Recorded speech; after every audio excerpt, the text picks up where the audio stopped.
بسم اللہ والحمد للہ والصلاة والسلام علی رسول اللہ۔ السلام علیکم ورحمۃ اللہ وبرکاتہ۔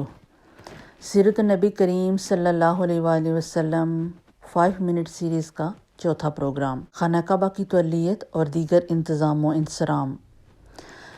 قصی بن کلاب کے بارے میں پچھلے پروگرام میں ہم پڑھ چکے ہیں۔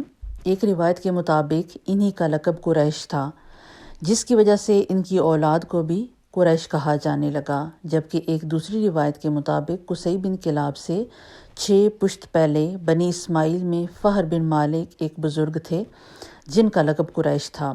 خانہ کعبہ کی تولیت ایک ایسا شرف تھا جس کی وجہ سے قصی بن کلاب اور ان کی اولاد کو نہ صرف مکہ بلکہ پورے جزیرہ نما عرب میں ایک خصوصی عزت و سیادت حاصل ہو گئی تھی، اور پھر اس قریش یعنی آل قصی بن کلاب نے خود کو اس کے قابل بھی ثابت کیا۔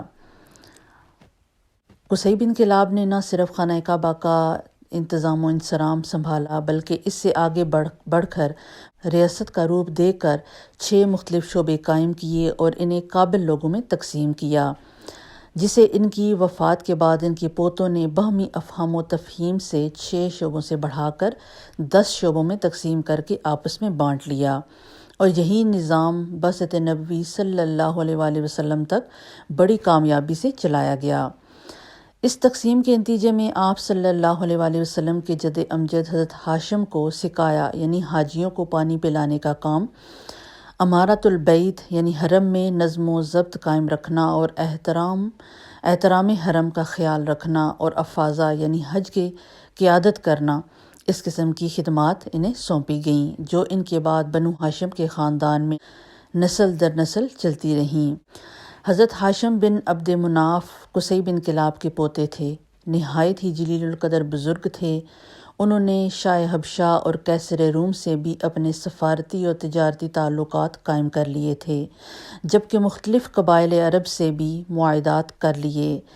ان کی اس پالیسی کی وجہ سے قریش کے باقی قبائل میں بنو ہاشم کو ایک خصوصی عزت و احترام کا مقام حاصل ہو گیا تھا۔ ان کے علاوہ میدان جنگ میں فوج کی قیادت اور علم برداری کا شعبہ خاندان بنو امیہ کے حصے میں آیا۔ لشکر قریش کا سپہ سالار بنو امیہ سے ہی ہوتا تھا، چنانچہ حرب جو حضرت ہاشم کے بھتیجے امیہ کے بیٹے تھے، ان کو اور ان کے بیٹے حضرت ابو سفیان کو اسی وجہ سے قریش کے لشکر کی قیادت سونپی جاتی تھی، جبکہ حضرت ابو بکر صدیق رضی اللہ تعالی عنہ کے خاندان بنو تیم بن مرہ کو اشناق یعنی دیوانی و فوجداری، عدالت، دیت و جرمانے کی وصولی اور تعین کی ذمہ داری سونپی جاتی تھی۔